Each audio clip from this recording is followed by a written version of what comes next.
169वां अध्याय दैवीय कवच का मालिक। एडमेंटाइल मगरमच्छ अजगर के वो दोनों हिस्से थोड़ी देर तक फड़फड़ाए और फिर हिलना बंद कर दिया। कबीर, विल्सन और रूही दोनों ने राहत की सांस ली। वे सावधानी से उसके पास गए और यह पुष्टि की कि यह एडमेंटाइल मगरमच्छ अजगर मर गया था या अभी भी जीवित था। ये सचमुच मुश्किल था। कबीर विल्सन ने गहरी लंबी सांस ली। अगर उसने रूही के साथ सहयोग नहीं किया होता तो उसके लिए इस जानवर को मारना सचमुच बहुत मुश्किल होता। उसे एहसास हुआ कि उसकी और रूही की ताकत में अभी भी बहुत बड़ा अंतर था, क्योंकि रूही एडमेंटाइल मगरमच्छ अजगर के शरीर में छेद करने में सक्षम थी, जबकि वह ऐसा नहीं कर पाया था। ये सब रूही द्वारा महत्वपूर्ण बिंदु पर कई छेद करने के कारण ही हुआ कि वह एडमेंटाइल मगरमच्छ अजगर को काट पाया। आधा आधा दोनों का, रूही ने कहा। अगर मुझे मॉन्स्टर डैन चाहिए तो? कबीर विल्सन ने पूछा। आखिर वह एक बहुत ही मूल्यवान चीज थी। मैंने कहा, आधा आधा दोनों का। मॉन्स्टर डैन को भी आधा आधा काटा जा सकता है, रूही ने जवाब दिया, और फिर उसने एडमेंटाइल मगरमच्छ अजगर को अपनी स्टोरेज रिंग में रख लिया। मुझे इसे अभी के लिए संभाल लेने दो। जब तुम ब्लैक टर्टल एडमेंटाइल कवच प्राप्त करने के बाद हम यहाँ से बाहर निकलेंगे तो मैं तुम्हें तुम्हारा हिस्सा दे दूंगी। तुम्हें पता होना चाहिए कि हमारी वर्तमान ताकत के भरोसे इस जानवर के शरीर को काटना बहुत मुश्किल होगा। कबीर विल्सन ने अपना सिर हिलाया। भले ही वह ट्रू क्यूई का उपयोग करने में सक्षम था, फिर भी अगर वह एडमेंटाइल मगरमच्छ अजगर को हराना चाहता तो ये बहुत मुश्किल होता। आखिर यह एक प्राचीन और अजीब जानवर था। रूही ने सबसे ज्यादा योगदान दिया था। कबीर विल्सन को आधा भी मिलना बहुत अच्छा माना जा सकता था। उसके मन में वह चुपके से खुश था कि उसे इतनी सारी चीजें बहुत आसानी से मिल गईं। हालांकि अगर उसका विचार नहीं होता तो रूही को यह नहीं पता चलता कि उसे कहाँ वार करना चाहिए था। वे अपनी यात्रा पर आगे बढ़े। इस बिंदु पर वे द्वीप के दिल के बहुत करीब थे। वे दूर एक पहाड़ी देख पा रहे थे। पहाड़ी का आकार द्वीप के आकार के समान था, बिल्कुल ब्लैक टर्टल माउंटेन जैसा, जैसे कि यह ब्लैक टर्टल माउंटेन का छोटा संस्करण हो, और पहाड़ी के तल पर एक गुफा थी। इस गुफा को देखकर कबीर विल्सन और रूही ने अपनी गति बढ़ा दी। उन्होंने ब्लैक टर्टल एडमेंटाइल कवच को महसूस किया। वे गुफा के प्रवेश द्वार पर खड़े हो गए और अंततः सावधानी से अंदर गए। जब उन्होंने अंदर जाने का फैसला किया तो भले ही आगे जलते हुए तेल का बर्तन होता, वे फिर भी चलते रहते। गुफा के अंदर बहुत अंधेरा था। रूही सामने चल रही थी और बहुत धीरे धीरे चल रही थी। लगभग हर कदम पर वह पहले अपने आसपास का निरीक्षण करती और फिर दूसरा कदम उठाती। वह चिंतित थी कि यहाँ जाल हो सकते हैं। धीरे धीरे आधा घंटा बीत गया। वे आखिरकार गुफा के अंत में पहुंच गए, जहां उन्होंने एक पत्थर की पेटी सार्कोफेगस देखी। इसे एक साथ खोलो। रूही पत्थर की पेटी के एक छोर पर चली गई। उसकी आवाज उत्साह से भरी थी, क्योंकि पत्थर की पेटी में एक दैवीय हथियार संग्रहित होने की बहुत संभावना थी। कबीर विल्सन ने अपना सिर हिलाया। वह भी इसी तरह उत्साहित था। दोनों ने एक साथ ताकत लगाई। जैसे ही ढक्कन खुला, एक तीव्र सफ़ेद रोशनी बाहर निकली, जिसने कबीर विल्सन और रूही की आंखों को चकाचौंध कर दिया। वह सफ़ेद रोशनी जल्द ही गायब हो गई और वे दोनों तुरंत ये देखने लगे कि पत्थर की पेटी के अंदर क्या था। आश्चर्यजनक रूप से उन्होंने उसके अंदर एक शुद्ध क्रिस्टल केस देखा, जो उस समय के समान था जब कबीर विल्सन ने एजियोर ड्रैगन स्लॉटिंग डेविल ब्लेड प्राप्त किया था। क्रिस्टल केस के अंदर कपड़ों का एक सेट था जो हल्के सुनहरे रंग के स्केल से बना हुआ लग रहा था। ये पैंट और शर्ट का एक पूरा सेट था। केस के अंदर एक और छोटा बॉक्स भी था। कबीर विल्सन ने सोचा कि उसके अंदर एक गोली और एक जानवर की खाल थी। रूही ने एक गहरी लंबी सांस ली। उसका सुंदर चेहरा सदमे और उत्साह से भरा हुआ था। तुम उन नाखून के आकार के स्केल्स को देख रहे हो? उन स्केल्स में से प्रत्येक के ऊपर अनगिनत स्पिरिट वेन है। आखिर इस चीज को कैसे गढ़ा गया था? बोलते हुए उसने अपने हाथ क्रिस्टल केस की ओर बढ़ाए। हालांकि जैसे ही उसके सुंदर हाथों ने क्रिस्टल केस को छुआ, उसने एक कोमल चीख मारी। उसने अपने सुंदर हाथों को तेजी से पीछे खींच लिया। उसके चेहरे पर एक दर्द भरा भाव था। उस अभिव्यक्ति को देखकर कोई भी उसके लिए दुख महसूस करता। क्या तुम ठीक हो? कबीर विल्सन ने चिंता से पूछा। रूही ने अपने होठों को चबाया। उसने धीरे धीरे अपना सिर हिलाया और कहा, थोड़ा हौंफते हुए, इसमें से एक बहुत मजबूत अस्वीकृति बल है। अगर मैं इसे और ज्यादा देर तक छूती रहती तो मुझे डर है कि मैं धुएं के एक कश में गायब हो गई होती। तुम सावधान रहना, मेरे स्तर का शरीर भी इसे बर्दाश्त नहीं कर पाया। क्या तुम्हारे पास व्हाइट जैड की गोली है? कबीर विल्सन ने अपना सिर हिलाया और जल्दी से 2 बक्से निकालकर उसे दे दिए। क्या ये बहुत गंभीर है? सौभाग्य से मेरे मेरिडियन और मांसपेशियों को बस थोड़ा सा नुकसान हुआ है। व्हाइट जैड की गोली से मुझे जल्द ही ठीक हो जाना चाहिए। रूही का रंग अभी भी कुछ पीला था। वह बहुत कमजोर लग रही थी, जिससे कबीर विल्सन बहुत चिंतित हो गया। ब्लैक टर्टल एडमेंटाइल कवच को सचमुच इतनी आसानी से नहीं लिया जा सकता है। जैसे ही रूही बोली, उसके चेहरे पर डर का एक भाव आ रहा था। उसे यकीन था कि भले ही वह अपनी ट्रू क्यूई का उपयोग कर पाती, फिर भी वह क्रिस्टल केस को फिर से छूने की हिम्मत नहीं करती। कबीर विल्सन ने इस तरह का क्रिस्टल केस पहली बार नहीं देखा था। जब उसने AJIO dragon slaughtering devil blade प्राप्त किया था तब भी वह इससे मिला था। उस समय उसने सीधे AJIO dragon slaughtering devil blade को पकड़ लिया था। हालांकि अब जब उसने रूही की हालत देखी तो उसने भी कोशिश करने की हिम्मत नहीं की। अब उसे यकीन था कि एक बहुत ही शक्तिशाली व्यक्ति ने जानबूझकर इन दैवीय हथियारों को चेनवू मेनलैंड में छोड़ा था। वर्मिलियन बर्ड का दैवीय हथियार पहले ही रूही के माता पिता द्वारा प्राप्त किया जा चुका था। तुम 4 प्रतीकों का दैवीय अभ्यास की खेती करते हो, मुझे लगता है कि ये एक और अभ्यासी द्वारा छोड़े गए होंगे जो इस मार्शल अभ्यास की खेती करता है। हालांकि तुम फिलहाल अपनी ट्रू क्यूई का उपयोग नहीं कर सकते, इसलिए यह निर्धारित करना बहुत मुश्किल है। सिमी ने कहा। उसके पास भी कोई निश्चित विचार या सुराग नहीं था। कबीर विल्सन ने धीरे धीरे गहरी सांस ली और हेल स्पिरिट ग्रास का एक टुकड़ा निकाला। जैसे ही उसने इसे अपने मुंह के अंदर रखा, रूही ने जल्दी से मना कर दिया, तुम कोशिश मत करना, ये बहुत खतरनाक है। हालांकि कबीर विल्सन ने न केवल उस क्रिस्टल केस को छुआ था, बल्कि उसने इसे पत्थर की पेटी से भी बाहर निकाला था। हाँ, ब्लैक टर्टल एडमेंटाइल कवच मेरा है। कबीर विल्सन अचानक पागलों की तरह हंसने लगा। अविश्वास के भाव के साथ रूही ने कबीर विल्सन को आश्चर्यचकित होकर देखा। वह खुद को रोक नहीं पाए और एक बार फिर उस क्रिस्टल केस को छुआ। हालांकि उसने एक बार फिर एक तेज चीख मारी। तेज दर्द ने उसे ऐसा महसूस कराया जैसे उसके शरीर पर बिजली गिर गई हो। उसके मुंह के कोने से खून पहले ही बह चुका था। कबीर विल्सन ने जल्दी से क्रिस्टल केस गिरा दिया और रूही के कोमल शरीर को पकड़ लिया। उसने हेल स्पिरिट ग्रास का एक छोटा टुकड़ा निकाला और उसे निगलने के लिए मजबूर किया। इससे उसका रंग बहुत बेहतर हो गया और वह जल्द ही जाग गई। धन्यवाद, रूही ने एक हल्की आह के साथ कहा। अपने चेहरे पर एक अजीब भाव के साथ उसने कबीर विल्सन को देखा, क्योंकि जब उसने बॉक्स को छुआ तो उसे कुछ भी नहीं हुआ था। फिर भी दूसरी ओर जब उसने क्रिस्टल केस को छुआ तो उसने लगभग अपनी जान गंवा दी थी। कबीर विल्सन ने शरारती तरीके से हंसते हुए कहा, तुमने मेरी थोड़ी सी हेल स्पिरिट ग्रास बर्बाद कर दी। बाद में जब तुम एडमेंटाइल मगरमच्छ अजगर को बांटो तो मुझे थोड़ा और देना। रूही ने धीरे से कहा, सचमुच कंजूस हो। अपने सभी ज्ञान और अनुभव के साथ उसके लिए इस अजीब घटना की व्याख्या करना बहुत मुश्किल था। वह केवल यह मान सकती थी कि कबीर विल्सन के पास बहुत सारे रहस्य थे। कुछ ही समय पहले उसने सोचा था कि वह मरने वाली है। अगर कबीर विल्सन की हेल स्पिरिट ग्रास की समय पर मदद नहीं होती तो वह शायद मर गई होती। कबीर विल्सन ने उसकी जान बचाई थी। उसके पास इस तथ्य को स्वीकार करने के अलावा कोई विकल्प नहीं था। अगले दृश्य ने रूही को चौंका दिया। कबीर विल्सन ने उस क्रिस्टल केस की ओर अपनी मुट्ठी घुमाई और उस पर जोर से प्रहार किया, जिससे वह टूटकर बिखर गया।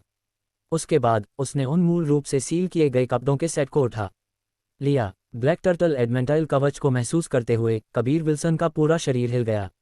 ब्लैक टर्टल ट्रू क्यूई उसके डेंटियन से एक स्थिर धारा में ब्लैक टर्टल एडमेंटाइल कवच में बहने लगी, जिससे वह अचानक सुनहरी आभा में चमकने लगा। रूही इस पूरे दृश्य को देख रही थी। वह ये नहीं देख पाई कि कबीर विल्सन ने किस साधन का उपयोग किया था। उसने इसे अपना मालिक मानने के लिए खून भी नहीं बहाया। उसने कोई बलि का शोधन भी नहीं किया था। उसने बस ब्लैक टर्टल एडमेंटाइल कवच को लिया और ये दृश्य उत्पन्न हो गया। यह ऐसा था मानो इस प्राचीन कवच ने कबीर विल्सन को पहचान लिया हो। अगले दृश्य ने रूही को और भी हैरान कर दिया।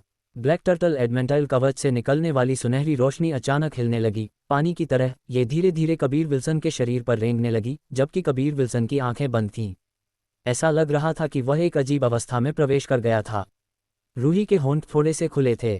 चौड़ी खुली आंखों के साथ उसने अपने सामने के तमाशे को देखा। ब्लैक टर्टल एडमेंटाइल कवच कबीर विल्सन के पूरे शरीर पर बह रहा था। अचानक ये कबीर विल्सन के कपड़ों में समा गया और इसकी आभा भी धीरे धीरे दूर हो गई। उसने सुना था कि ब्लैक टर्टल एडमेंटाइल कवच हर 10,000 साल में अपने मालिक को खोजने के लिए जाग जाएगा। ऐसा लगता है कि कबीर विल्सन वह मालिक था जिसका ब्लैक टर्टल एडमेंटाइल कवच इतने सालों से इंतजार कर रहा था। ये कैसे हुआ? रूही कुछ भी समझने में सक्षम नहीं थी। वह बस इतना समझी कि कबीर विल्सन के पास बहुत सारे गोपनीय रहस्य थे। 170वां अध्याय वर्मिलियन बर्ड का दैवीय हथियार। कबीर विल्सन ने ब्लैक टर्टल एडमेंटाइल कवच को अपने शरीर में एकीकृत होते हुए महसूस किया, मानो वह उसका एक हिस्सा बन रहा था, उसकी त्वचा में समा रहा था। जब भी वह चाहे वह किसी भी समय ब्लैक टर्टल एडमेंटाइल कवच को बाहर निकाल सकता था। ब्लैक टर्टल एडमेंटाइल कवच गायब हो गया था। कबीर विल्सन का शरीर भी अपने मूल रूप में लौट आया था। जैसे ही उसने अपनी आंखें खोलीं, वह पागलों की तरह हंसने लगा। उसकी हंसी के साथ एक सुनहरी आभा उसके शरीर से बाहर निकली। उसके शरीर पर सुनहरी रोशनी में चमकती हुई एक स्केल आर्मर ड्रेस सामने आई। ये कपड़ों का एक पूरा सेट था, जिसके साथ जूते की एक जोड़ी भी थी। ये बहुत शक्तिशाली और प्रभावशाली लग रहा था। ये ब्लैक टर्टल एडमेंटाइल कवच है। कबीर विल्सन ने खुशी में कहा और अपने शरीर पर प्रभावशाली कवच पर एक नज़र डाली। इस बिंदु पर ऐसा लग रहा था कि उसका शरीर एक अजीब वातावरण में चमक रहा था, जो एक स्वर्गीय देवता के समान था जो पूरी दुनिया को तुच्छ समझ रहा था। इसने रूही को कबीर विल्सन से अपनी आंखें हटाने में असमर्थ कर दिया। पहली बार वह इस आदमी के प्रति आकर्षित महसूस कर रही थी। यह नई भावना अजीब तरह से अद्भुत थी। अब कबीर विल्सन के पास न केवल ब्लैक टर्टल एडमेंटाइल कवच था, बल्कि वह अपनी ट्रू क्यूई का उपयोग करने में भी सक्षम था। इसने उसे ब्लैक टर्टल मिस्टीरियस रील्म के अंदर अजय जैसा महसूस कराया, जैसे कि वह इस दायरे का शासक भगवान था। एक ही विचार के साथ ये शक्तिशाली और प्रभावशाली सुनहरा पूर्ण शरीर कवच अचानक कबीर विल्सन से गायब हो गया।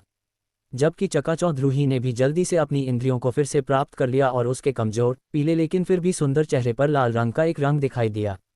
उसका दिल तेजी से धड़क रहा था। अभी अभी इस तरह की भावना ने उसे घबराया हुआ, शर्मीला और कुछ हद तक असहाय बना दिया था। उसके दिमाग में विभिन्न प्रकार की भावनाएं उमड़ पड़ी थीं, जिससे वह कुछ हद तक परेशान हो गई थी। बहन रूही, तुम्हारी चोटें कैसी हैं? कबीर विल्सन ने एक शरारती मुस्कान के साथ पूछा। इस समय वह बहुत अच्छा महसूस कर रहा था। मूल रूप से उसने ब्लैक टर्टल एडमेंटाइल कवच प्राप्त करने के बाद ब्लैक टर्टल मिस्टीरियस रील्म छोड़ने का फैसला किया था। हालांकि अब जब उसने खुद को ट्रू क्यूई का उपयोग करने में सक्षम पाया, तो वह यहाँ कुछ दानव जानवरों को मारना चाहता था। रूही अभी भी एक साम्राज्य पर राज करने वाली एक मजबूत मार्शल कलाकार थी, इसलिए उसने जल्दी से अपनी परेशान भावनाओं को शांत किया और उदासीनता से कहा, बहुत बेहतर। बधाई हो, तुम इस दैवीय कवच को प्राप्त करने में सक्षम थे। रूही को अब केवल ईर्ष्या और जलन महसूस हुई। कबीर विल्सन के पास अब दो अद्वितीय दैवीय उपकरण थे। कबीर विल्सन जमीन पर बैठ गया। एक शरारती मुस्कान के साथ उसने अतिरिक्त छोटे बॉक्स को देखा। उसके अंदर सचमुच एक गोली थी। वह नहीं जानता था कि यह किस प्रकार की गोली थी, इसलिए उसने सीधे इसे सिमी को अध्ययन के लिए दे दिया। उसके बाद उसने उस जानवर की खाल को खोला। Black turtle external strength technique. Kabir Wilson ने भौहें चढ़ाकर पढ़ा, black turtle external strength technique के कृषक को मानसिक रूप से तैयार रहना होगा। ये प्रक्रिया बहुत कठिन है, हालांकि कृषक को बहुत अधिक लाभ मिलेगा। ये वह है जिसे हमने एक साथ खोजा। बहन रूही, क्या तुम इसे चाहती हो? मैं तुम्हारे लिए एक प्रति बना दूंगा। कबीर विल्सन ने कहा। नहीं चाहिए, यह मेरे लिए नहीं है। रूही ने मना कर दिया। कबीर विल्सन ने AJIO dragon slaughtering devil blade निकाला, मुस्कुराया और कहा, अब जब अवसर है तो मैं तुम्हें मेरे AJIO dragon slaughtering devil blade पर एक नज़र डालने दूंगा और तुम मुझे अपने वर्मिलियन बर्ड के दैवीय हथियार पर एक नज़र डालने दो। उसने AJIO dragon slaughtering devil blade को जमीन पर रख दिया। ब्लेड का शरीर बहुत मोटा लग रहा था। हालांकि करीब से निरीक्षण करने पर कोई भी उसके ऊपर कई छोटी स्पिरिट वेन देख सकता था। रूही ने उस पर बहुत ध्यान से देखा। जब उसने इसे पकड़ने के लिए अपना हाथ बढ़ाया तो वह भौहें चढ़ाए बिना नहीं रह सकी, क्योंकि वह इसे हिला नहीं पाई थी। इससे पहले वह क्रिस्टल केस से घायल हो गई थी और अभी तक पूरी तरह से ठीक नहीं हुई थी। कबीर विल्सन भी नहीं बोला। बगल से शांत होकर इस कमजोर सुंदरता को देखा जिससे दूसरों को दया महसूस होती। रूही ने ब्लेड के शरीर पर स्पिरिट वेन को गंभीरता से देखा। अनजाने में 1 घंटा बीत गया। हेल स्पिरिट ग्रास की प्रभावकारिता बहुत अच्छी थी और रूही इस घंटे में बहुत कुछ ठीक हो गई थी। वह अब AJIO dragon slaughtering devil blade को उठाने में सक्षम थी और जैसा कि कबीर विल्सन ने कहा था, यह बहुत भारी था। उसने अनुमान लगाया कि इसका वजन अभी 10,000 जिन था। रूही ने एक चौकोर क्रिस्टल निकाला और कबीर विल्सन की ओर थोड़ा मुस्कुराई। मैं अब इन स्पिरिट वेन को इस क्रिस्टल के ऊपर रिकॉर्ड करूंगी, क्या मैं? जैसा तुम चाहो, कबीर विल्सन हंसकर बोला। फिलहाल वह बहुत अच्छे मूड में था। उल्लेख नहीं है, वह और रूही एक साथ आग और पानी से गुजरे थे। हालांकि दोनों की ताकतों के बीच स्वर्ग और पृथ्वी का अंतर था, कोई भी कड़वाहट नहीं थी। चौकोर क्रिस्टल के साथ रूही ने ब्लेड के दोनों किनारों को देखा। उस क्रिस्टल को सफ़ेद रोशनी में चमकते हुए देखकर एक उत्साहित रूप उसके चेहरे पर छा गया। उसके बाद उसने AJIO dragon slaughtering devil blade को कबीर विल्सन को वापस कर दिया। बहन रूही, अब मुझे अपने वर्मिलियन बर्ड के दैवीय हथियार पर एक नज़र डालने दो। कबीर विल्सन ने AJIO dragon slaughtering devil blade को वापस ले लिया और जल्दी से कहा। वह बस उत्सुक था, बस इतना ही। हालांकि उसने देखा कि रूही का चेहरा थोड़ा लाल था और कुछ सोच रही थी। उसका सुंदर चेहरा समय के साथ और अधिक लाल होता जा रहा था। वह बहुत शर्मीली हो रही थी, लेकिन उसमें एक अलग तरह का आकर्षण था। अगर यह असुविधाजनक है तो कोई बात नहीं। रूही को कुछ शर्मिंदा देखकर कबीर विल्सन चीज़ों की कल्पना करने से खुद को रोक नहीं पाया। इससे वह वर्मिलियन बर्ड के दैवीय हथियार के बारे में और भी उत्सुक हो गया। रूही ने अपने होठों को चबाया। एक अच्छे समय तक सोचने के बाद उसने धीरे से कहा, मेरे बचपन के दौरान मेरे माता पिता बाहर से एक लंबी यात्रा के बाद वापस आए और मुझे वर्मिलियन बर्ड का दैवीय हथियार दिया। उस समय वे नहीं जानते थे कि यह क्या था, वे बस इतना जानते थे कि यह एक बहुत शक्तिशाली दैवीय हथियार था और इसका वर्मिलियन बर्ड के साथ कुछ संबंध था। उन्होंने मुझे ये भी नहीं बताया कि उन्होंने इसे कहाँ से प्राप्त किया था। इसके अलावा उनके वापस लौटने के तुरंत बाद वे बहुत लंबे समय तक बंद दरवाजे के प्रशिक्षण में चले गए। ऐसा लगता था कि वे बहुत गंभीर रूप से घायल थे। कबीर विल्सन ने बहुत ध्यान से सुना। यह उसके लिए बहुत महत्वपूर्ण था क्योंकि इसमें ऐसे विवरण हो सकते थे जो उसे 4 प्रतीकों के बहुत अंतिम दैवीय हथियार के बारे में एक सुराग दे सकते थे। ये हथियार एक बहुत बहुत लंबा रिबन था। हम इसके उपयोग को नहीं जानते थे, लेकिन एक बार मैंने इसे अपने शरीर के चारों ओर लपेटा। उसके बाद एक परिवर्तन हुआ और यह एक पारदर्शी रिबन में बदल गया। तब से यह मेरे शरीर के चारों ओर लिपटा हुआ है और इसे उतारना मुश्किल है। तब से यह मेरे शरीर पर है। हालांकि ऐसा हुआ, इसने मुझे नकारात्मक रूप से प्रभावित नहीं किया। इसके विपरीत इसने मेरी बहुत मदद की और कई बार मेरी जान बचाई। रूही ने थोड़ा लाल चेहरे के साथ कहा।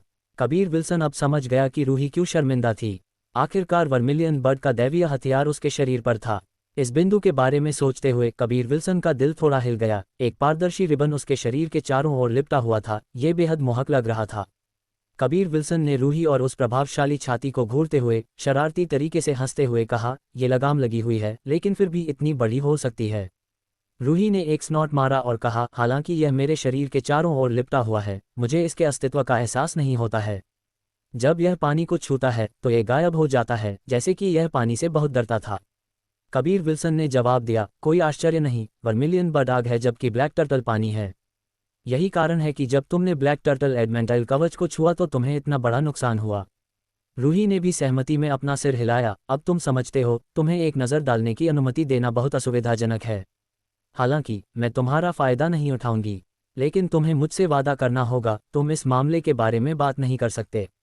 कबीर विल्सन का दिल अचानक हिल गया। उसके चेहरे पर एक चकित रूप था। अगर वर्मिलियन बर्ड का दैवीय हथियार रूही के शरीर के चारों ओर लिपटा हुआ था, अगर उसने उसे एक नज़र डालने दी, तो क्या ये? वहां तक सोचते हुए कबीर विल्सन ने अपनी लार को जोर से निगल लिया। इससे रूही का चेहरा लाल हो गया। उसने धीमी आवाज में डांटा, मैं तुम्हें केवल मेरी पीठ पर एक नज़र डालने दूंगी, सामने देखने के बारे में सोचना भी मत। क्या मैं छू सकता हूँ? आखिरकार तुमने मेरे azo dragon slaughtering devil blade को लंबे समय तक छुआ था। कबीर विल्सन ने एक गंदी हंसी के साथ कहा। उसके दिल में वह बहुत खुश था। कसकर भौहें चढ़ाकर रूही ने कबीर विल्सन को घूर कर देखा। उसका चेहरा नाराजगी से भरा हुआ था। वह नहीं जानती थी कि कबीर विल्सन के रवैये में ऐसा बदलाव क्यों था। अगर यह पहले होता तो वह उसे देखती भी नहीं। हालांकि अब उसे कबीर विल्सन के बारे में कम विरोधाभास महसूस हुआ। अनजाने में उसके दिल में एक जटिल भावना एक बार फिर उमड़ पड़ी। उसने धीरे से अपना सिर हिलाया, तुम लंबे समय तक नहीं छू सकते। कबीर विल्सन चौंक गया। मूल रूप से वह बस मजाक कर रहा था। उसने रूही के वास्तव में सहमत होने की उम्मीद नहीं की थी। उसने अपना सिर हिलाया और मुस्कुराया, शायद मेरे पास वर्मिलियन बर्ड के दैवीय हथियार को जगाने का एक तरीका है। कबीर विल्सन ने अनुमान लगाया कि रूही के पास कोई वर्मिलियन बर्ड ट्रू क्यूई नहीं थी और इस तरह वह वर्मिलियन बर्ड के दैवीय हथियार को जगाने में असमर्थ थी। हालांकि ऐसा लगता था कि वर्मिलियन बर्ड के दैवीय हथियार ने पहले ही रूही को अपना मालिक मान लिया था, इसलिए यह अभी भी उसका अनुसरण करेगा। रूही भी थोड़ी उम्मीद कर रही थी। वह जानती थी कि Kabir Wilson एजियोर dragon slaughtering devil blade और ब्लैक टर्टल एडमेंटाइल कवच को नियंत्रित करने में सक्षम था। 171वां अध्याय, सोया हुआ दैवीय हथियार। रूही ने कबीर विल्सन को अपने वर्मिलियन बर्ड के दैवीय हथियार को देखने देने का फैसला किया था। हालांकि साथ ही वह थोड़ी शर्मिंदा भी थी। उसे कबीर विल्सन के सामने अपने कपड़े उतारने की जरूरत होगी और यह कुछ हद तक मुश्किल था। कबीर विल्सन की ओर अपनी पीठ करके उसने अपनी नसों को शांत किया। धीरे धीरे उन सफ़ेद तन कपड़ों को खोला जो उसके शरीर को घेरे हुए थे। कबीर विल्सन अपनी सांस रोककर चौड़ी खुली आंखों के साथ रूही को घूर रहा था। यह मनमोहक कपड़े उतारने की हरकत ये बहुत आकर्षक थी। उसके दिल में उत्साह की लहरें एक के बाद एक टूट रही थीं। रूही ने केवल अपने ऊपरी वस्त्रों को खोला, लेकिन फिर भी ये कबीर विल्सन को एक ट्रांस में भेजने के लिए पर्याप्त से अधिक था। उसकी मलाईदार सफ़ेद कोमल पीठ और सुंदर चिकनी कमर कबीर विल्सन के लिए उनसे आकर्षित न होना असंभव था। कबीर विल्सन स्पष्ट रूप से रूही के शरीर के चारों ओर बहुत पतले पारदर्शी रिबन की एक परत देख पा रहा था, जिससे यह और भी आकर्षक लग रहा था। रूही के दोनों हाथ पार थे और उसकी छाती को ढके हुए थे। उसका गुलाबी चेहरा और भी सुंदर था। जैसे ही उसने अपने दांत भींचे, उसने धीमी आवाज में कहा, यह देखने की कोशिश करो कि क्या तुम इस वर्मिलियन बर्ड के दैवीय हथियार को जगा सकते हो। केवल इसी समय कबीर विल्सन ने अपनी इंद्रियों को फिर से प्राप्त किया और अपना ध्यान उस पारदर्शी रेशम पर केंद्रित किया। इससे पहले जब वह सीधे उसकी खूबसूरत पीठ को घूर रहा था, वह अपनी कल्पना में तैर रहा था। उसने अपने हाथों को रगड़ा और उसके पास गया। कबीर विल्सन को धीरे धीरे करीब आते हुए महसूस करते हुए रूही तनाव महसूस किए बिना नहीं रह सकी। अगर कबीर विल्सन के साथ इतने दिन बिताए नहीं होते और अगर वह कबीर विल्सन को नहीं समझती तो वह कभी भी इतनी जोखिम भरी चीज करने की हिम्मत नहीं करती। बगल से कबीर विल्सन देख सकता था कि रूही के सुंदर हाथ उन गोल बर्फ सफ़ेद चोटियों को नहीं ढांक पा रहे थे और ये देखकर कबीर विल्सन के सिर में एक बार फिर खून दौड़ गया। इस पल में कबीर विल्सन इस अद्वितीय सुंदरता की पीठ को गले लगाने का इंतजार नहीं कर सकता था। हालांकि उसने बस इसके बारे में सोचा। उसने अपने हाथों को बढ़ाया और रूही के शरीर पर उस रेशम को छुआ और जैसे ही उसने रूही के उन बर्फ सफ़ेद सुंदर कंधों को हिलते हुए देखा, रूही ने एक धीमी कराह मारी। रेशम के रिबन के पार उस गर्म मलाईदार खूबसूरत पीठ को सहलाते हुए कबीर विल्सन ने चुपके से प्रशंसा की। वह और विरोध नहीं कर सका, इसलिए उसने कुछ बार हल्के से सहलाया, अपने हाथ से मिलने वाले उस आश्चर्यजनक एहसास का आनंद लिया। जबकि रूही ने अपने सुगंधित होठों को चबाया, उसका दिल पागलों की तरह धड़क रहा था। वह बेहद शर्मीली महसूस कर रही थी। छूते हुए कबीर विल्सन खुद को अपने सिर को झुकाए बिना नहीं रह सका। रूही के नाजुक शरीर से निकलने वाली उस जन्मजात शरीर की सुगंध को अंदर ले रहा था। अपनी ओर एक निश्चित गर्माहट को महसूस करते हुए रूही ने अपना सिर घुमाया और कोमल आवाज में चिल्लाई, तुम क्या कर रहे हो? कबीर विल्सन को देखकर, जिसका सिर झुका हुआ था, वह तुरंत शर्म से गुस्से में आ गई। हालांकि वह कुछ भी करने में असमर्थ थी। वह केवल अपने दांत भींच सकती थी और उसे डांट सकती थी। कबीर विल्सन जानता था कि वह बहुत दूर नहीं जा सकता, इसलिए उसने बस उसकी मनमोहक पीठ पर उस लिपटे हुए रेशम के रिबन को सहलाना जारी रखा। हालांकि पहले जैसा कुछ नहीं हुआ। अतीत में जब भी वह 4 प्रतीकों के उन दैवीय हथियारों को छूता था, एक परिवर्तन होता था। हालांकि इस समय तक कुछ भी नहीं हो रहा था। शायद तुम्हें कुछ वर्मिलियन बर्ड ट्रू क्यूई डालने की जरूरत है, सिमी ने एक हल्की सी झिझक के साथ कहा। कबीर विल्सन को दूसरी पार्टी का इतनी आसानी से फायदा उठाते हुए देखकर उसने उसके कार्यों को बहुत तिरस्कृत किया और वह चुपके से नाखुश थी। कबीर विल्सन ने वर्मिलियन बर्ड ट्रू क्यूई को संचालित करना शुरू कर दिया। हालांकि इस समय रिनी ने अचानक उसकी आवाज की नकल की और कहा, बहन रूही, तुम्हारा शरीर सचमुच असाधारण है। क्या तुम मुझे तुम्हें गले लगाने दे सकती हो? तुम मरी हुई लड़की, अपना बड़ा मुंह बंद करो। कबीर विल्सन ने जल्दी से अपनी दिव्य चेतना के साथ उसे डांटा। जब रूही ने उसे सुना तो उसका कोमल शरीर कांप गया। इस समय उसके दोनों हाथ उसकी छाती पर थे और उसने बेतरतीब ढंग से हिलने की हिम्मत नहीं की। वह चिंतित थी कि अगर उसने अपने हाथों को हटा दिया तो कबीर विल्सन सामने आ सकता है और एक नज़र डाल सकता है। कबीर विल्सन, अपनी किस्मत को मत आजमाओ, रूही ने अपने दांत भींचते हुए कहा। वह कुछ हद तक गुस्से में थी। उसे उम्मीद नहीं थी कि कबीर विल्सन अचानक एक गुंडा जैसा व्यवहार करेगा। बस मजाक कर रहा था। कबीर विल्सन ने एक खोखली हंसी दी और कहा। उसने जल्दी से उस रेशम के रिबन में वर्मिलियन बर्ड ट्रू क्यूई डाली। ये ट्रू क्यूई है। रूही की आवाज़ कांप रही थी, वह भयभीत थी। अगर कबीर विल्सन अपनी सच्ची क्यूई का उपयोग करने में सक्षम था तो वह बस कबीर विल्सन की प्रतिद्वंद्वी नहीं थी, और अगर कबीर विल्सन उसके साथ कुछ करना चाहता था तो उसके पास विरोध करने की कोई शक्ति नहीं होगी। कबीर विल्सन ने अपने होठों को सिकोड़ा और कहा, क्या तुम मुझ पर भरोसा नहीं करती? हालांकि मैं थोड़ा बुरा था, मैं कोई अपमानजनक काम नहीं करूंगा। अचानक कबीर विल्सन ने भौहें चढ़ाए। उसने पाया कि उसकी वर्मिलियन बर्ड ट्रू क्यूई तेजी से गायब हो रही थी। वह जानता था कि यह वर्मिलियन बर्ड दैवीय हथियार सक्रिय होने वाला था, ठीक वैसे ही जैसे उसने AJIO dragon slaughtering devil blade और ब्लैक टर्टल एडमेंटाइल कवच प्राप्त किया था। उन समयों के दौरान वर्तमान स्थिति के समान कुछ हुआ था। रूही भी बहुत हैरान थी। वह महसूस कर सकती थी कि उसकी छाती के चारों ओर लिपटा हुआ रिबन एक ज्वलंत लाल आभा उत्सर्जित कर रहा था, क्योंकि एक गर्म धारा उसके शरीर में सर्जिंग हो गई थी, जिससे उसे वर्मिलियन बर्ड के दैवीय हथियार की ताकत महसूस हुई। इसने उसे ऐसा महसूस कराया जैसे वह वर्मिलियन बर्ड के दैवीय हथियार के साथ एकीकृत हो रही थी। कबीर विल्सन कुछ कदम पीछे हट गया और अपने चेहरे पर एक आश्चर्यचकित रूप के साथ उसने रूही के चारों ओर लिपटी हुई ज्वलंत लाल आभा को देखा। उसने चिल्लाया, बहन रूही, क्या तुम ठीक हो? मैं ठीक हूँ। मुझे लगता है कि मैं वर्मिलियन बर्ड के दैवीय हथियार के साथ मिल रही हूँ। रूही की आवाज़ उसके उत्साह और खुशी को ले जा रही थी। ये वर्मिलियन बर्ड दैवीय हथियार कई सालों से उसके साथ था, इसलिए उसके लिए पहले से ही एक गहरा भाव था। हालांकि वर्मिलियन बर्ड ट्रू क्यूई की कमी के कारण वह वर्मिलियन बर्ड दैवीय हथियार को जगाने में असमर्थ थी। लेकिन कबीर विल्सन द्वारा वर्मिलियन बर्ड ट्रू क्यूई डालने के साथ यह आखिरकार हुआ था। कबीर विल्सन जमीन पर बैठ गया, रूही को देखते हुए, क्योंकि वह खुशी में नशे में थी जबकि उसके चारों ओर आग की रोशनी घूम रही थी।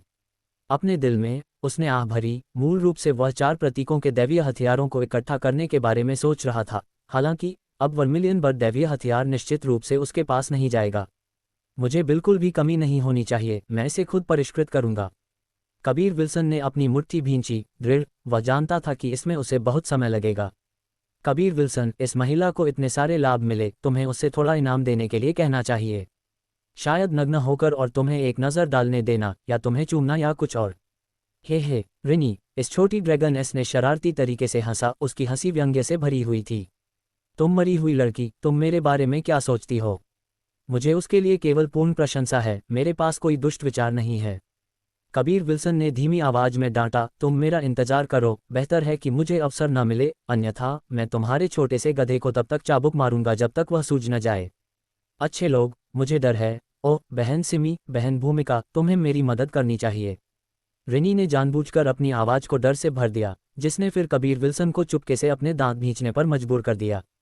वह जानता था कि इस शरारती छोटी ड्रैगन एस ने सिमी और भूमिका के साथ पहले ही अच्छी दोस्ती कर ली थी। वे आमतौर पर अपनी दिव्य चेतना के साथ बात करती थीं, और कबीर विल्सन के पास ये जानने का कोई तरीका नहीं था कि वे क्या बात कर रही थीं। रूही को घेरने वाली ज्वलंत लाल आभा गायब हो गई थी, उसके शरीर के चारों ओर लिपटा हुआ रेशम का रिबन भी गायब हो गया था। रूही ने अपनी आंखें खोलीं, उसका सुंदर चेहरा खुशी से भरा हुआ था, जिसने उसके उत्तम आकर्षण में इजाफा किया। रूही मुड़ गई, कबीर विल्सन का सामना करते हुए। जैसा कि उसने गर्मजोशी से मुस्कुराया और बोला, धन्यवाद, तुमने मुझे ये दैवीय हथियार लेने दिया। इस पल में कबीर विल्सन का पूरा शरीर जल रहा था। उसने अपने सिर में गर्म धारा को दौड़ते हुए महसूस किया, खून लगभग उसकी नाक से बह रहा था, क्योंकि उसने सीधे रूही के सामने को देखा। उसे देखते हुए उसने उसकी उन दो गोलकामुख बर्फ सफ़ेद चोटियों को देखा, और उन पर उन दो कोमल लाल धब्बों को जो एक अलग तरीके से चमकदार थे। बिना किसी आरक्षण के वे सभी उसके सामने दिखाई दे रहे थे। इस तरह की सुंदरता ने कबीर विल्सन की धड़कन और सांस लेने को रोक दिया। ऐसा लगा मानो पूरी दुनिया अचानक रुक गई हो, और इस तरह के प्रभाव ने उसके दिमाग को खाली कर दिया। हालांकि उसने समान रूप से दिमाग को उड़ाने वाले आंकड़े भी देखे थे। इससे पहले उसने भूमिका और सिमी के जैद जैसे शरीर को देखा था, इसलिए उसके बाद उसके पास एक निश्चित मात्रा में प्रतिरोध था। बहन रूही, तुम पहले कपड़े क्यों नहीं पहन लेती? तुम इस तरह मुझे बेहद शर्मिंदा कर रही हो। कबीर विल्सन इस पल में आखिरकार अपनी इंद्रियों को फिर से प्राप्त कर लिया। उसका चेहरा घबराया हुआ था, और उसके चेहरे पर एक अजीब मुस्कान थी, जैसा कि उसने बोलते हुए उसी समय अपना सिर घुमाया। रूही ने आखिरकार प्रतिक्रिया दी। उसका चेहरा अचानक बेहद गर्म हो गया, कानों तक लाल हो गया। इस समय उसे अचानक याद आया कि वह नग्न थी। इससे पहले खुशी के एक पल में वह बह गई थी।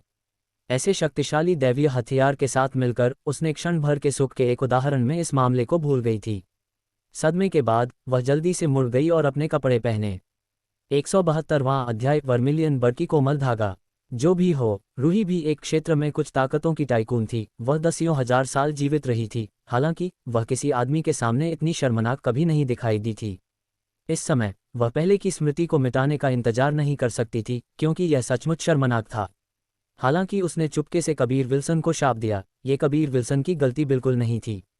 अगर वह नहीं होता तो वह ये भी नहीं जान पाती कि जिस चीज़ ने इतने सालों तक उसका साथ दिया था वह इतनी शक्तिशाली होगी। ये तो छोड़ ही दे कि अगर वह नहीं होता तो वह कभी भी इस चीज़ को सच में हासिल नहीं कर पाती। सौभाग्य से अपने दिल में वह कबीर विल्सन से घृणा नहीं करती थी। इसके विपरीत उसके लिए एक तरह का अवर्णनीय स्नेह था। साथ ही वह भी काफ़ी सुंदर था। इन सभी का संयुक्त कारण था कि उसने इसे सच में अपने दिल में नहीं लिया था। रूही ने कपड़े पहने, मुड़ी, फिर शर्माकर कबीर विल्सन पर नज़र डाली। उसके बाद उसने अपना सिर नीचे कर लिया। उसका चेहरा पूरी तरह से घबराया हुआ था। कबीर विल्सन ने उसे देखा और लगातार अपना सिर पकड़ा। वह भी नहीं जानता था कि क्या कहना है और न ही इस बहुत शर्मनाक माहौल से कैसे बाहर निकलना है। खंक खंक, बहन रूही, अगली बार के लिए ध्यान दें, अभी अभी तुमने मुझे बहुत शर्मिंदा कर दिया। कबीर विल्सन ने 2 बार सूखी खांसी की। उसकी इस बात ने रूही को उसके पैरों पर बेरहमी से कदम रखने की कामना की। बिना पूछे उसे उसके शरीर का एक हिस्सा देखने को मिला जो किसी भी आदमी ने कभी नहीं देखा था, और अब उसमें ऐसा कुछ कहने का दुस्साहस था। कबीर विल्सन ने अपना हाथ हिलाया, शरारती तरीके से मुस्कुराया और कहा, भूल जाओ, मुझे माफ़ी मांगने की ज़रूरत नहीं है, इसे दिल पर लेने की ज़रूरत नहीं है। रूही ने अपना पैर ठोका और हल्के से दांत भींचे। अपने जीवन में पहली बार उसने ऐसे बेशर्म आदमी को देखा था। यह ऐसा था मानो उसने कबीर विल्सन को उसे देखने के लिए मजबूर किया था, और उसकी राय में कबीर विल्सन को उससे बहुत आसानी से एक फ़ायदा मिला था। छोटे शैतान, इस बारे में कभी किसी से बात मत करना। रूही की आवाज़ ठंडी हो गई। आश्वस्त रहो, भले ही मैं इसके बारे में बात करूं, कोई भी इस पर कभी विश्वास नहीं करेगा। कबीर विल्सन हंसे और बोले, वह वर्मिलियन बर्ड दैवीय हथियार कैसा है? उसका नाम क्या है? जैसे ही उसने वर्मिलियन बट दैवीय हथियार बोला, रूही अचानक उत्साहित हो गई क्योंकि उसने अपनी बाहें फैला दी और उसके हाथों में एक ज्वलंत लाल रिबन दिखाई दिया। अब ऐसा लग रहा था कि वह पिछली बात को भूल गई थी। जैसा कि उसने उत्साह से कहा, इसका नाम वर्मिलियन बड स्टैंडर्ड थ्रेड है, जो भी आग विशेषता वाला है। सबसे अच्छा यह इस रेशम के धागे की तरह बन सकता है और सबसे बड़े और सबसे लंबे राज्य में यह एक विशाल पहाड़ जितना बड़ा हो सकता है। अगर इसमें ट्रू क्यूई डाली जाए तो यह बहुत तीव्र लपटें भी बाहर निकाल सकता है। आमतौर पर मैं इसे एक कवच के रूप में कार्य करने के लिए और आने वाले हमलों का विरोध करने के लिए अपने शरीर के चारों ओर भी लपेट सकती हूँ। हालांकि इसे एक हथियार के रूप में भी इस्तेमाल किया जा सकता है। सरल शब्दों में, इसके बहुत सारे उपयोग हैं। बोलते हुए उसके हाथ में वर्मिलियन बड स्टैंडर्ड थ्रेड अचानक एक रेशम का धागा बन गया। रूही के नियंत्रण के साथ वह कोमल धागा एक उड़ने वाली कील के समान था जो तब उस ताबूत में घुस गया। इसे एक बार फिर नियंत्रित करते हुए वर्मिलियन बड स्टैंडर्ड थ्रेड अचानक एक रिबन में बदल गया, जिससे एक तीव्र आग बाहर निकल गई, जिससे वह ताबूत फट गया। अगर यह शरीर में घुस जाता तो इसे डरावना कहना एक कमजोर बयान होगा। ये सिर्फ एक धागा नहीं है। रूही ने कोमलता से हंसा और एक बार फिर कोमल धागे के साथ खेला। जिस पल उसने अपना हाथ लहराया, अनगिनत बारीक धागे एक जाल की तरह दिखाई दिए। उसके सटीक नियंत्रण के माध्यम से उन अनगिनत धागे एक के बाद एक पत्थरों पर बंधे थे और उसके सुंदर हाथों के एक और लहर के साथ उन विभिन्न आकारों के पत्थर उन अनगिनत कोमल धागे के साथ तैरने लगे। फिलहाल कोमल धागा बहुत कठोर है।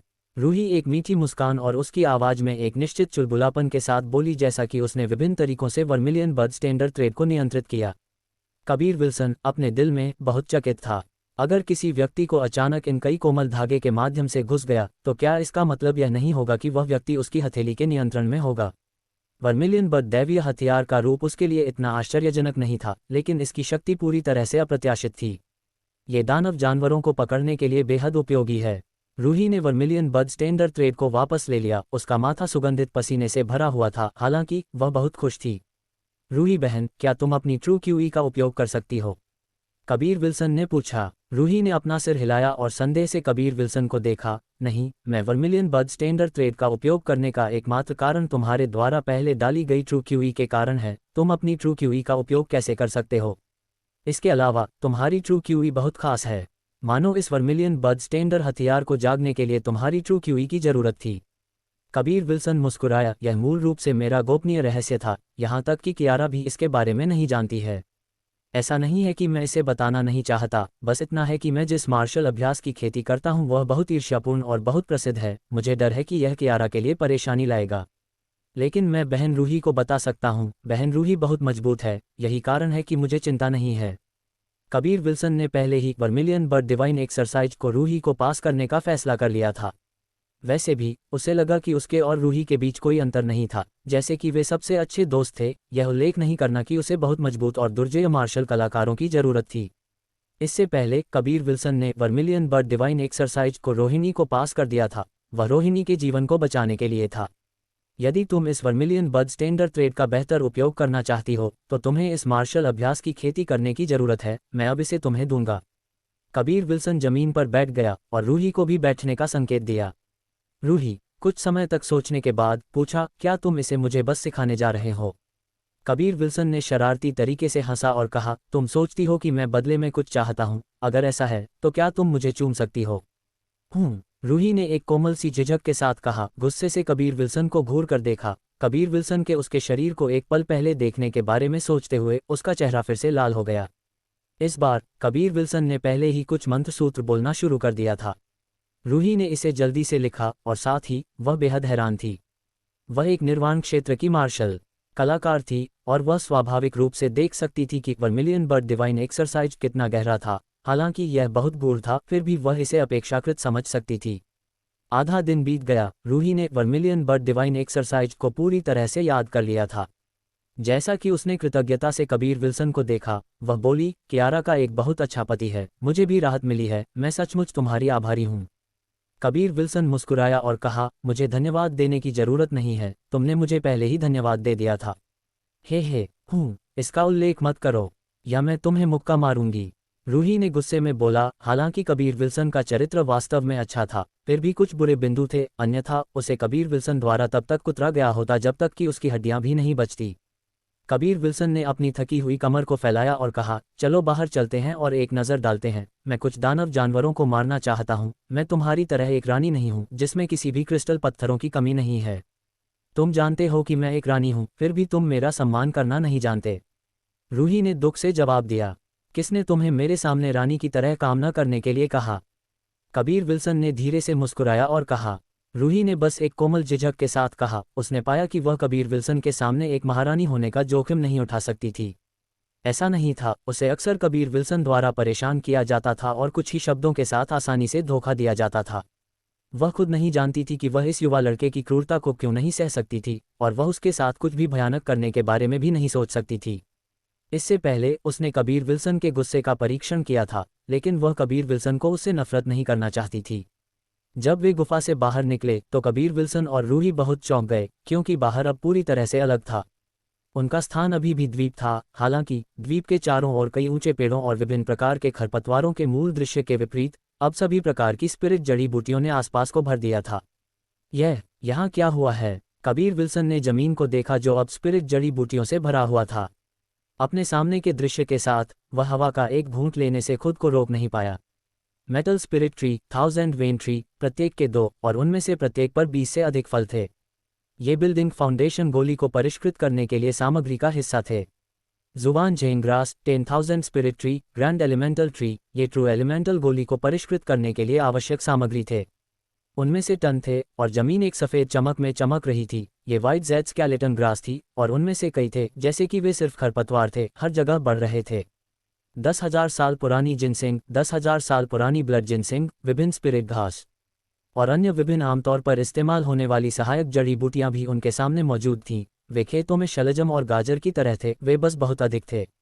कबीर विल्सन की दोनों आंखें चमक रही थीं जैसा कि उसने उत्साह से कहा, बहन रूही, मैं एक कीमियागर हूँ, ये मेरे लिए बहुत उपयोगी हैं, जल्दी से मुझे इसे उठाने में मदद करो।